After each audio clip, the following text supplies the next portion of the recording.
Why did my husband file for divorce today? And why did the papers arrive while I was at work? How did my smart plan for a bigger office and better benefits turn into a public moment I could not talk my way out of? My name is Gerty Hawthorne, and I used to tell myself I was a practical woman. I worked in HR and benefits at Brightvale Systems, a place with grey carpet, fake plants, and people who smiled like it was part of the job. I was 34, and I hated how small my life felt. I had a husband who liked routines, 2 kids who needed everything, and an open-plan desk that made me feel like I had no walls at all. I told people I was building a future. That was my favorite line. It sounded clean. It sounded like hard work. It sounded like love, even when it was not. That year, the office was changing benefits again. Everyone complained.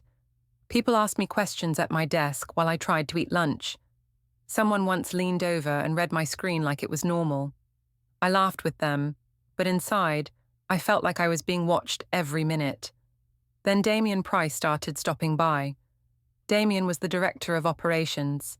He had a glass office near leadership. He wore calm like a suit.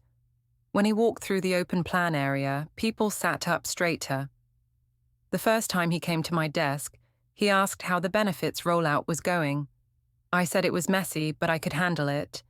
He smiled and said I always handled things.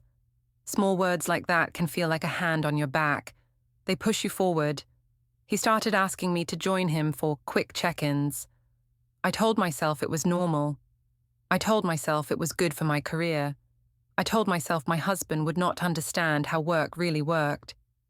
Ethan did not like my late hours. He asked why I was home so late. I said enrollment season was busy. He asked why I kept putting my phone face down. I said I was tired of notifications. He asked why I smiled at texts like I had secrets. I said he was imagining things. When he asked, I did not answer the real question. I answered the version that made him look wrong. One evening, I came home after a meeting that was really coffee with Damien. The kids were already in pajamas. Ethan stood in the kitchen, cutting fruit like it was a task he could control. He asked if I could sit for a minute. I said I needed to check emails first. He said the kids asked for me. I said they had him. He said he missed me. I said he was being dramatic. I watched his face tighten, and a part of me liked it. It made me feel important. At work, my friend Marina Cole noticed Damien's attention fast. She asked why the director kept coming by my desk. I said it was because I was good at my job. She smiled like she knew something and said I was moving up. I told her not to talk loud, but I also liked that people might hear. That is the thing about me. I wanted privacy and applause at the same time. A week later, Damien asked if I wanted to see the new office space that might open soon. He said it like it was a gift. He asked if I could come by after most people left. I said yes, because saying no felt like throwing away oxygen. In his glass office, the air smelled like clean paper and expensive cologne. He pointed at the corner desk and said it had a door that closed. He said I deserved quiet. He asked if my husband supported my goals. I said Ethan was supportive in his own way, which was my polite way of saying he was behind me. Damien nodded, like he understood me better than Ethan ever could. He asked if I felt seen at home. I said sometimes I felt like a worker, not a woman. He said I should not accept that. He said I should accept more. I did not correct him. I did not say Ethan worked too. I did not say Ethan did bedtime, and school lunches, and bills, and all the small things that do not look romantic. I let Damien build a story where I was the hero trapped with a man who could not keep up. When Damien touched my hand for a second, I did not pull away. I told myself it was not a big deal. I told myself it was just a moment. I told myself I needed allies, not morals. After that, I started arriving earlier and leaving later. I said it was for open enrollment. I said the company needed me. I said the work never ended.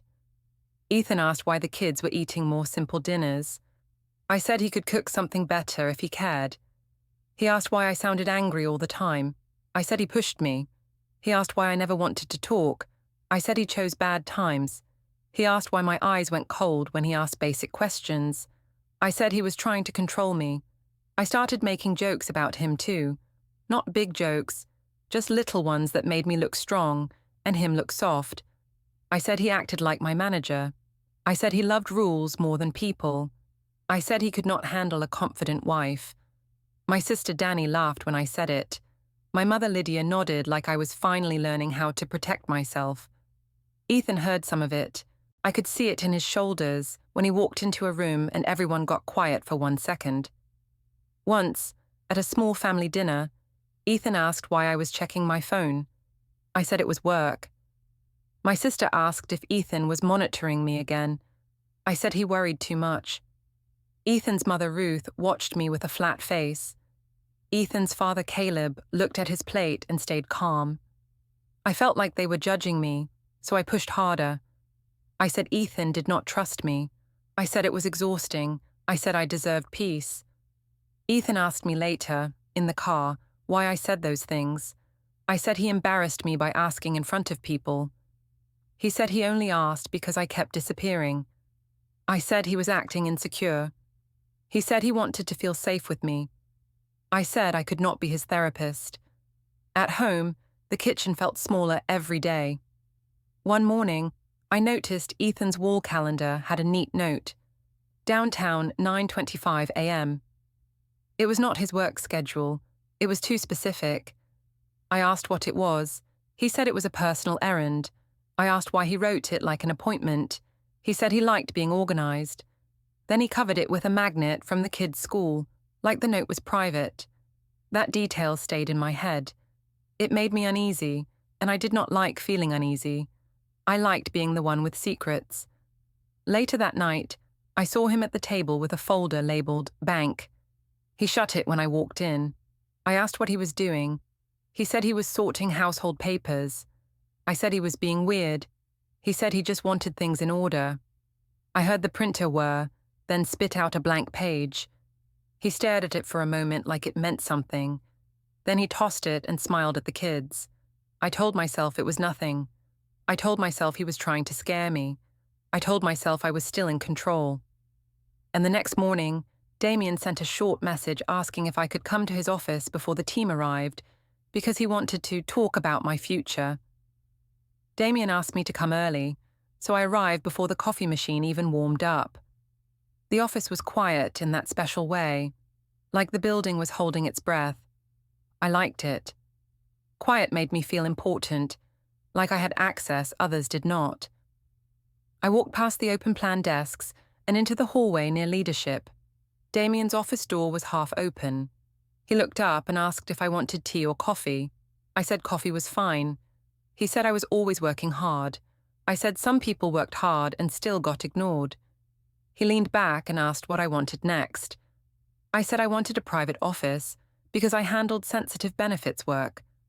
I said I wanted a better benefits tier because the current plan felt like a joke for someone who carried enrollment.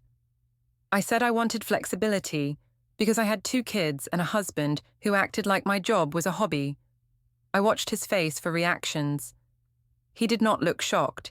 He looked pleased, like he liked hearing me ask for more. He said he could help, but only if he knew I was loyal. He asked if I understood. I said I understood. He asked if my husband would cause drama if I got promoted. I said Ethan was emotional, but I could manage him. That sentence tasted powerful. It made me feel like I was holding a leash. Damien stood and walked to the window. He said the company respected confidence. He said I should not let anyone at home make me smaller.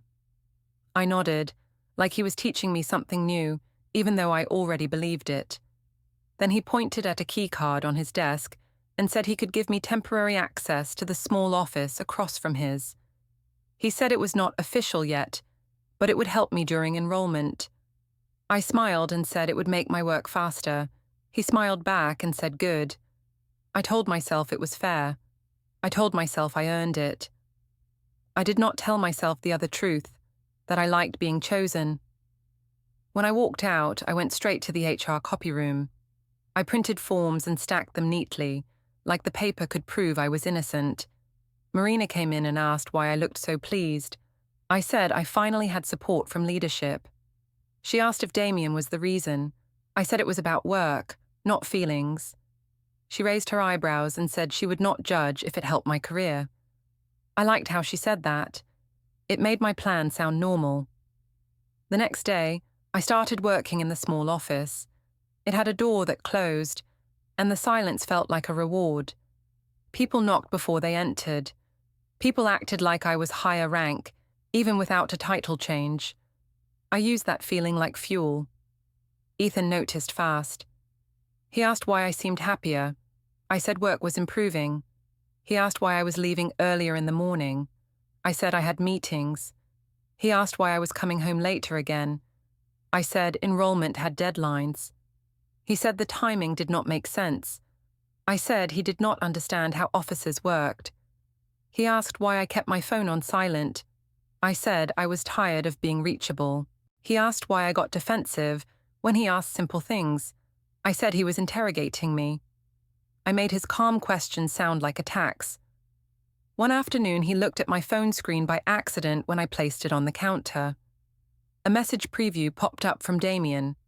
It only showed his name and a few words about tomorrow morning. Ethan asked who Damien was. I said he was my boss and it was normal. Ethan said he never heard me talk about him before.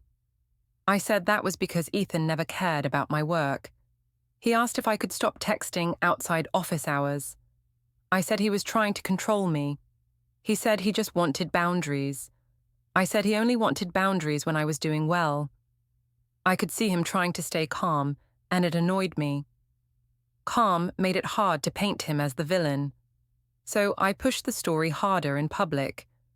At the school pickup line, I talked to other parents. One mom asked how work was going. I said it was stressful because my husband did not support my ambition. I said it lightly, like a joke. A few parents smiled like they understood. I felt a small rush. I felt like I was building a shield. That weekend, Damien suggested a quick coffee downtown to review benefits costs. He said it would be easier out of the office. I agreed right away. Then I told Ethan I had a planning meeting. He asked why it was on a weekend. I said benefits did not wait for weekends. He said he wanted to take the kids to the park with me. I said he could go without me. At the cafe, Damien chose a table in the back. He asked if I was okay. I said home was exhausting. He asked if Ethan respected me. I said Ethan respected comfort, not achievement. Damien shook his head like he felt sorry for me. He said I deserved someone who saw my value. I did not correct him. I let him believe my marriage was a cage. It helped my excuse. It helped my story. After coffee, Damien walked me to my car. He said he would make sure my office change became real soon. He said I should trust him. I said I trusted him. I also told myself that the world rewarded smart choices, not loyal ones. Back at work, I started using my new access to change small things for myself. I adjusted my schedule in the system to look neat. I requested a benefits review for role alignment. I did not forge anything, but I pushed the process in my favor. I acted like it was normal to ask for more because I said it was. Then Ethan started asking questions I did not like. He said he noticed my badge logs. He said he was not spying, but the kids' after-school program used the same building app as my company's parking system, and it showed timestamps. He said he saw I entered the building early on days I said I worked late. He asked how that made sense. I laughed and said the system was messy. I said the app mixed up times. I said he was wasting energy on nothing. He asked if I could explain one specific day. He said I told him I stayed late, but the log showed I left at 5. I said I must have forgotten. I said he was acting like a detective instead of a husband. He told me he did not want to fight. He just wanted the truth. I said the truth was he did not trust me because he felt small. That was my favorite trick. If I made his question about his ego, I did not have to answer. A few days later, Marina invited me out with co-workers to a rooftop bar. She said it was good networking. I said I was tired, but I went anyway. I liked being seen. I liked being part of the group. Damien showed up, even though I did not invite him. He greeted people like he owned the air. He asked if I was enjoying myself. I said yes. He stood close to me, like it was natural. I did not move away. I wanted the message to be clear without being spoken. Later, Marina took photos. She said we all looked successful. I smiled, holding a glass I barely drank. Someone posted the pictures fast. I did not check my phone right away, because I liked the feeling of pretending I had no worries. When I got home, Ethan was on the couch with the kids' blankets. He asked if I had fun at my meeting. I said it was a work event. He asked why I did not tell him. I said he would only complain. He said he got a message from Grant, his friend. He said Grant sent him a screenshot from the rooftop. He asked why Damien was standing so close to me. I said it was just a photo angle. He said it looked like more than an angle. I said he was trying to ruin my career with his jealousy. Ethan stared at me like he was deciding something, and I hated that look. I hated not knowing what he was thinking. I told myself it was still fine. I told myself I could talk my way out, like I always did. The screenshot made me angry, but not in the way Ethan expected. I was not angry at myself. I was angry that he dared to look. I told myself he was crossing a line. I told myself he was trying to shrink me back into the kitchen. He asked what was going on with Damien. I said nothing was going on. He asked why it looked intimate. I said photos were stupid and people stood close in crowds. He said he felt humiliated. I said he humiliated himself by acting jealous. The next day I went to work like nothing happened. I walked into my small office and closed the door. The quiet made me feel safe again. I opened my laptop and stared at my schedule. It was full of benefits tasks and meetings that sounded serious. I liked the words on the screen. They helped me pretend my life was still neat. Damien came by around mid-morning. He asked if I was okay. I said I was fine, but my husband was being difficult. He asked what Ethan did. I said Ethan questioned my hours and made me feel guilty for working. Damien nodded and said some men could not handle a woman with ambition. I agreed fast, because that story felt easy. He asked if the rooftop photo caused trouble. I said Ethan was overreacting. Damien said I should not let anyone at home threaten my progress. I told him I would handle it. After he left, Marina stopped by my door. She asked if Ethan saw the post. I said yes. She asked if he freaked out. I said he did what he always did and tried to control me. Marina rolled her eyes and said men love to act like victims. I laughed with her. I needed the laugh. I needed proof that other people were on my side. At lunch, Marina and 2 other co-workers invited me to sit with them. They started talking about relationship drama, like it was entertainment. Marina said my husband sounded insecure. Another co-worker said husbands got weird when their wives made more connections. I nodded and said it was true. I said Ethan was nice but weak. I said he wanted a quiet wife who stayed small. I should have stopped, but I did not. I kept going. I told them Ethan had asked to see my phone once like I was some teenager. That was not even fully true. He had only looked at the message preview by accident, but I said it like it was a crime. I said he timed my drives. I said he asked too many questions. I made him sound scary without saying he was violent. I made him sound like a man who might snap, even though he never had. They reacted the way I wanted. They looked shocked. They looked sorry for me. One of them said Ethan sounded controlling. I nodded like I finally felt seen. That night, we had my sister's birthday dinner at a loud place with bright lights and a long table. I knew Ethan did not want to go. He had said he was tired. I told him he had to show up, because people would talk if he did not. He asked if we could keep it calm. I said yes, like I was a good wife. At the restaurant, Danny greeted me like I was a celebrity. She asked how work was going. I said I was getting recognized. My mother asked if I finally had a real office. I said I had a space to focus now. Danny asked if Ethan was proud. I said Ethan struggled with it. Ethan sat beside me and tried to smile. He asked if he could order the kids first. I said yes. He asked the waiter about simple food. The kids started drawing on paper placemats. Everything looked normal, and that made me want to break it. Marina was there too, because Danny had invited her as my work friend. Marina talked loudly about leadership and networking. She said Damien was impressed by me. Ethan's eyes flicked toward me when she said Damien's name. I felt a small spark of power. Later, when the adults started talking about relationships, Danny leaned into it. She asked Ethan why he always looked serious. He said he was fine and he was just tired. Danny asked if he let me have friends. He said I could have friends and he did not control that. My mother said some men felt threatened. I watched them build the story for me. Ethan asked me quietly if we could not do this at dinner. I said he was making it awkward. He said he did not want to be a joke.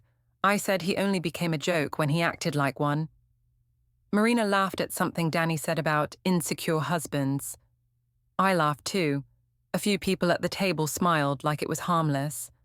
I saw Ethan's face go still. He did not shout. He did not slam the table. He just stopped eating for a moment and stared at his hands. He asked if I was proud of what I was doing. I said I was proud of my career, and he should be proud too. He asked if I could respect him in public. I said respect followed results, and I had results. I said it like it was a smart rule. After dinner, in the parking garage, Ethan walked ahead with the kids. He carried Noah on one hip and held Mia's hand. He moved slow, careful, like he was protecting them from the air itself.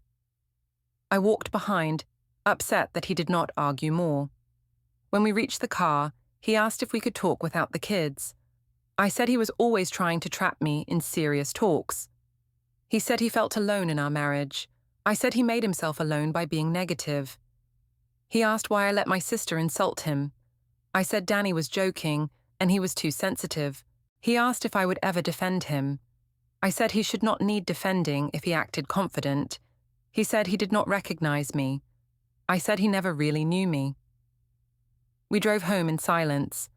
Mia asked why we were quiet. Ethan said we were just tired. I said the kids should not worry. My voice sounded sweet. I liked that I could flip it on. At home, Ethan took the kids upstairs. I stayed on the stairwell landing for a moment and listened. I heard him ask Mia if she brushed her teeth. She said yes. I heard him ask Noah if he wanted his blue blanket. Noah said yes. Ethan sounded normal. That made me angry again, because it made my story harder. When the kids were asleep, Ethan came down and went into the guest room. He had been using it more. He said he needed space to think. I said he was being dramatic. He did not answer. Later, I walked past the guest room door and heard a soft hum. It was a shredder. It was steady and calm. I froze in the hallway. I told myself he was shredding junk mail. I told myself he was trying to scare me. But the sound kept going like a plan. Then his phone buzzed once. I heard a short alarm sound, like a reminder. I could not see the screen, but I heard the vibration on the table. In my head, I remembered the word I had heard earlier near his desk, paper drop. I went back to the kitchen and stared at my own phone. I wanted to call Damien. I wanted someone to tell me I was still right. I told myself Ethan was preparing something childish. I told myself he could not really do anything to me. But the shredder hum stayed in my ears, even after the house went quiet. Ethan changed after that night. He did not chase me through the house. He did not demand answers. He did not raise his voice. That scared me more than his anger ever could. The next morning, he acted normal for the kids. He made oatmeal. He packed lunches. He asked Mia about school, and he asked Noah if he wanted the blue cup. He did not look at me for long. He did not punish me with shouting. He punished me with calm. I told myself he was trying to manipulate me. I told myself silence was a weapon. I told myself I was the victim of his cold behavior. It helped me feel clean. I tried to start a fight anyway. I asked why he slept in the guest room. He said he needed rest. I asked if he was trying to make me look bad. He said he was trying to keep peace for the kids. I asked if he was planning to leave me. He said he was planning to do what was best for the children. That answer made me tense. It sounded practiced. It sounded like a sentence he had repeated to himself. At the school pickup line, I acted sweet in public. I smiled at other parents and waved like nothing was wrong. When Ethan pulled up in his car to pick up Noah from after-school care, he parked farther away than usual. He waited with his hands on the steering wheel. He did not come over to stand near me. A few parents noticed. I saw their eyes shift. I did not like that. I needed the room to be on my side, so I gave them a story. One mom asked if everything was okay. I said Ethan had been stressed and moody. I said he was taking my work success badly. I said I tried to keep things calm for the kids. The mom looked concerned. I felt relief. Concern is a kind of power. That afternoon, I ran errands with the kids. At the supermarket checkout, Noah asked for candy, and I said no. He started to whine. Mia looked embarrassed. I felt everyone's eyes. My face got hot. Ethan usually handled this better. He had patience. He could turn whining into a game. I could not. I snapped. I told Noah he was acting spoiled. The cashier watched me in that quiet way people do when they want to judge but also want to be kind. Then Ethan appeared behind us, holding a small basket. He must have come for something I forgot. He saw Noah's tears and Mia's stiff shoulders. He did not correct me. He did not shame me. He just stepped in. He asked Noah what he needed. Noah said he wanted candy. Ethan said no, but he offered a banana and a sticker from the cashier's roll. He thanked the cashier. He paid for the banana himself. Noah calmed down fast, like Ethan had pressed a button. The cashier smiled at Ethan like he was the good parent. I felt a sharp sting. In the parking lot, I asked Ethan why he did that in front of people. He said he did it for Noah. I said he made me look harsh. He said he did not think about me in that moment. That was a new kind of pain. When we got home, I saw a change in small things. The mugs were not side by side anymore. Ethan used one mug, and I used another. He placed his on the far counter, away from mine. In the hallway closet, a new key appeared on his ring. I asked what it was for. He said it was for storage. He started keeping his phone face down too, but not like me. He did it calmly, like it was a habit. Once I walked into the living room and heard a soft beep, like a recording app had just stopped. He looked up and asked if I needed something. I said I was just passing by. I told myself he was trying to frame me. I told myself he was collecting proof of me being upset. I told myself he wanted to win. It made me feel justified to fight harder. At work, Damien became careful. He stopped coming to my door so often. He kept conversations short. He asked if things at home were okay. I said Ethan was acting unstable. Damien frowned and said I should protect myself. He suggested I should keep messages and notes, in case. I agreed, because it sounded smart, not because it sounded wrong. Marina noticed Damien pulling back. She asked if I had scared him. I said he was just busy. She said leadership hated drama. I said my husband was the drama, not me. Later that week, I went to the gym after work, partly to clear my head and partly to feel wanted by the world again. In the gym lobby, I saw Ethan. That shocked me, because Ethan never went to that gym. He always said he liked walking outside. He stood near the water fountain, holding a small towel, and he looked like he belonged there. I asked what he was doing there. He said he needed a routine. I asked if he was following me. He said he did not know I would be there. He said he was trying to take care of himself. His voice stayed even. That made my skin crawl. I wanted him to be messy. I wanted him to be emotional. If he was calm, then my story looked weak. In the locker area, I texted my sister and told her Ethan was acting strange. I said he was showing up places and trying to play innocent. Danny replied fast and said men did that when they planned to punish you. She told me to stay strong and not apologize first. My mother replied later and said I should not look scared in public. That weekend, there was another family dinner, this time with Ethan's parents. We met at a family restaurant with a long table and quiet music. I wore a simple dress and a careful smile. I wanted to look like the reasonable wife. Ethan arrived with the kids and greeted everyone politely. He helped Ruth with her coat. He pulled out chairs. He asked the kids to say hello nicely. Ruth thanked him like he was a responsible man. Caleb nodded at him with a calm face. Ruth asked me how work was going. I said it was busy and I was carrying a lot. I hinted that Ethan did not understand pressure. I said it gently, like concern. Ruth did not smile. She asked if Ethan helped at home. I said he helped, but he made comments that hurt.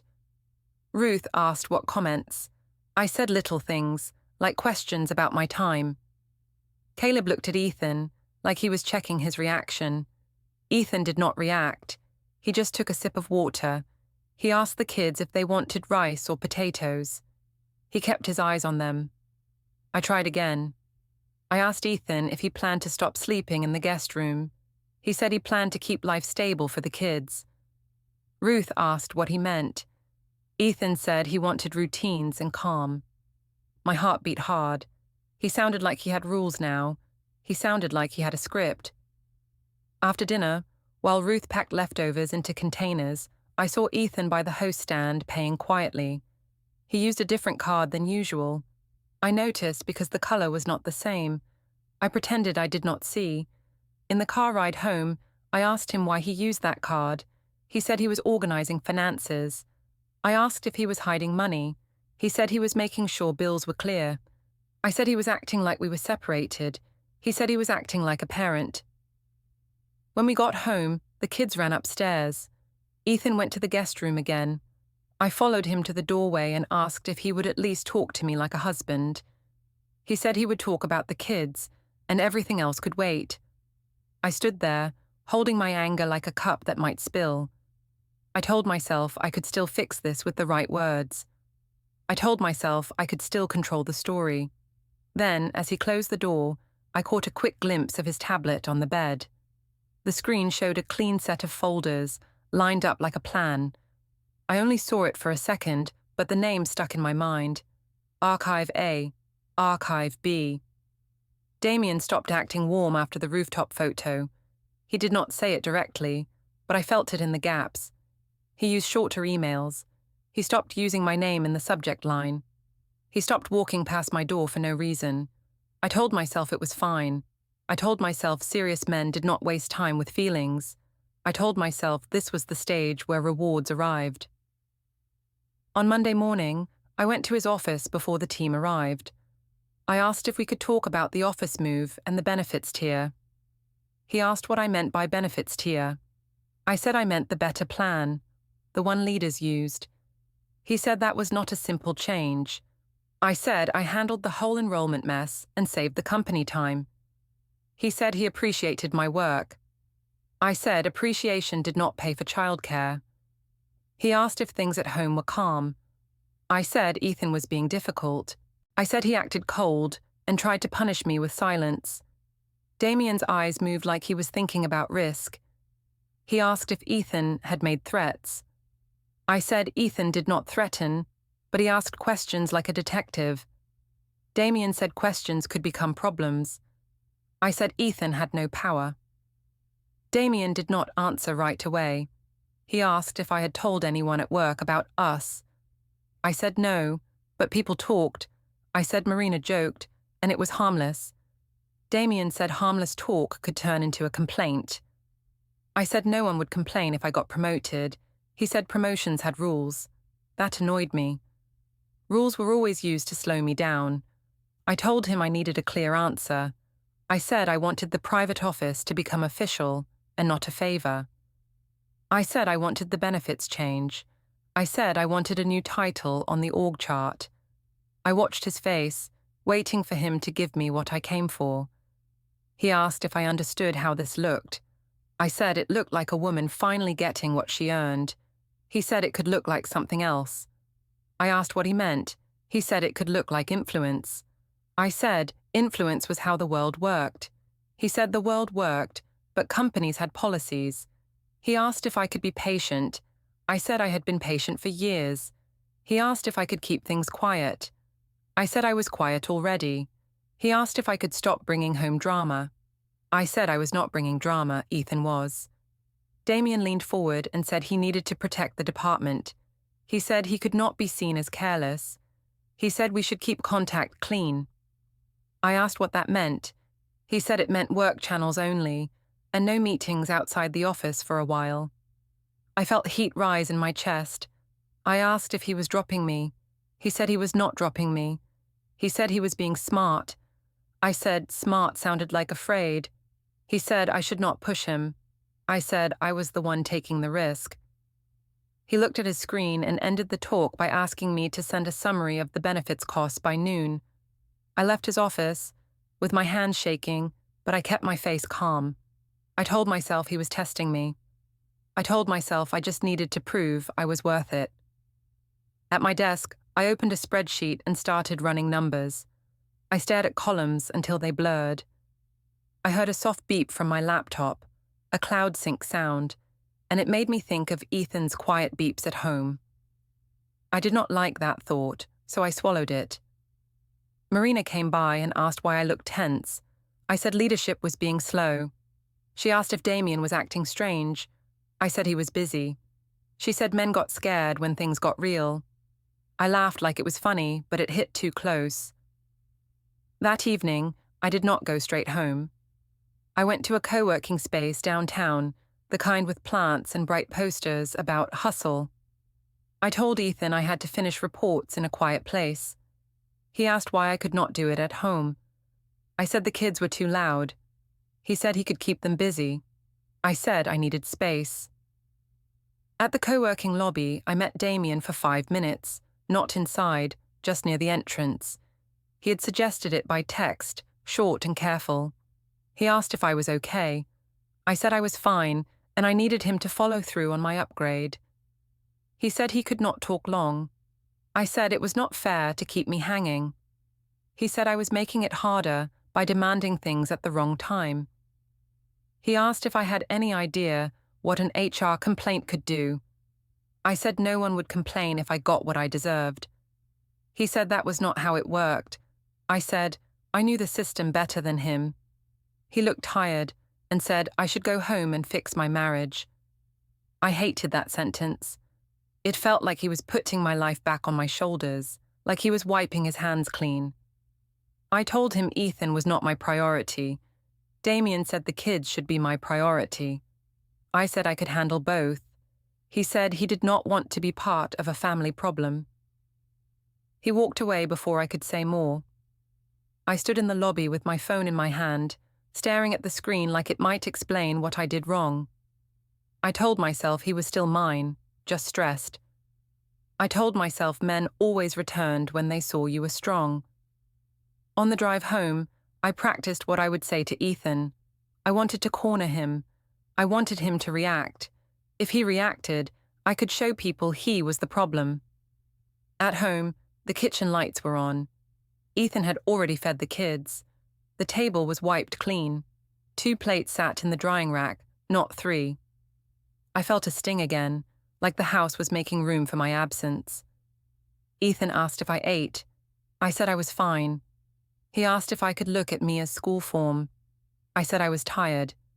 He said he already filled it out, but he needed my signature. I asked why he did not just sign for me. He said he would not do that. That answer was simple, but it made my stomach turn. It sounded like a boundary. I asked why he was acting like a stranger. He said he was acting like a parent who needed stability. I said stability came from trust. He said trust came from honesty. I said he was accusing me again. He said he was not accusing. He was noticing. I pushed harder. I asked if he was gathering things against me. He said he was organizing life. I asked why he locked the drawer in the guest room now. He said private items should stay private. I asked if he was hiding money. He said he was separating bills so they were paid on time. I asked if he was planning to take the kids. He said he was planning schedules so the kids were not confused. Every answer was calm. Every answer was short. He did not try to win the argument. He did not try to soothe me. He just spoke like a person reading rules out loud. I told him he was doing this to punish me. He said he was doing this to protect the kids. I told him he was cold. He said cold was better than chaos. I told him he was embarrassing me by pulling away. He said I embarrassed him first. That line made me angry, because it was true enough to hurt. I tried another tactic. I said people at work noticed his jealousy and thought it was sad. He asked who said that. I said it did not matter. He said it mattered if I was spreading stories. I said I was just telling my support system what I lived with. He said support should not be built on lies. I said he could not prove anything. He said he did not need to argue about proof with me. He walked to the counter and rinsed his mug. He put it on the far side again. He wiped the counter like he was erasing a mess. I asked what he wanted from me. He said he wanted peace for the kids. I asked if he still loved me. He paused, then said love was not the problem right now. He said behavior was the problem. I felt my throat tighten. I wanted him to chase me. I wanted him to beg. I wanted him to show he was scared to lose me. He did none of that. I told him he was overreacting and acting like a lawyer. He looked at me, calm and steady, and said he would handle it properly. I was in the workplace lobby when it happened. It was not even lunchtime. People were coming in with badges and paper cups. The security guard nodded at me like any other day. Then a man in a plain jacket stepped close and asked if I was Gerty Hawthorne. I said yes, because lying in front of a desk camera felt stupid. He asked me to confirm my address. I said it was the same one on my file. He said he had documents for me. I said I did not accept random papers at work. He said I had been served, and he just needed to hand them to me. I took the envelope like it was hot. I told myself Ethan would never do this. Ethan was the kind of man who asked for talks at night. Ethan was the kind of man who tried to fix things. Ethan was not the kind of man who made a public scene. But the lobby was quiet, and people were watching, and the envelope was real in my hands. Marina walked in at the wrong moment. She saw my face and asked what happened. I said it was a mistake. She asked if it was about taxes or something. I said it was private. Her eyes dropped to the bold words on the first page, and her mouth opened a little. She did not say much after that. She only said she had to get upstairs. I stepped toward the side wall, near a plant that looked fake but expensive. My hands shook when I opened the envelope. I expected a warning. I expected a threat. I expected a letter that I could laugh about later. It was not a joke. It was a divorce petition filed today. I saw the date and felt my stomach turn. I saw Ethan's name and my name like we were strangers. I saw the part that said temporary orders. I read the lines twice because my brain kept trying to skip them. It said we had to follow a parenting schedule starting immediately. It said we could not move the kids without written notice. It said we had to use a written method for kid communication. It said we could not drain accounts or make big changes without agreement. It said the home had rules about who stayed where and when. I kept thinking, how could paper tell me where my body had to be? I looked around the lobby and saw two co-workers pretending not to stare. One of them glanced down at my hands again. I felt heat rise in my face. I wanted to say something loud and smart, something that made me look like the winner, but the words did not come. I called Ethan right away. He answered on the second ring. His voice sounded flat, not angry. He asked what I needed. I said he was trying to humiliate me. I said he was ruining my job. I said serving me at work was cruel. He said service was legal, and it made sure I received the documents. I said he could have talked to me like a husband. He said he tried to talk and I turned it into a show. I told him he was overreacting to one photo and some rumors. He said it was not one photo. He said he had records. I asked what records. He said I would see them in the right place. I said he was acting like a robot. He said being calm kept the kids safe. I said he was doing this because he felt small. He said this was not about his pride. He said it was about stability and truth. I asked if he planned to take the kids from me. He said he planned to follow the schedule and not confuse them. I said the schedule was unfair. He said the schedule was what he asked for, and the court granted it for now. Hearing the word court out loud made my mouth go dry. I asked where Damien was in all this. Ethan did not answer that question. He only said he would discuss kids by written message and nothing else. He said if I wanted to talk about anything beyond the kids, it would be through the process. He ended the call without yelling. I stood there in the lobby, holding the papers against my chest, like they could stop people from seeing them. I walked toward the elevator and pressed the button too hard. The doors opened and closed slowly, like the building did not care about my panic. When I reached my floor, I went straight to Damien's hallway. His assistant looked up and asked if I had an appointment. I said I needed 2 minutes. She said he was in a meeting. I said I was not leaving. She said she could not interrupt. I looked through the glass and did not see Damien. I only saw an empty chair and a clean desk. I went back to my small office and shut the door. I read the first page again, and the date still said today. I read the temporary orders again, and the words still told me what I could not do. Then my phone buzzed with a new message from Ethan. He sent a simple line about picking up the kids at the exact time on the schedule, and it was already written like a rule.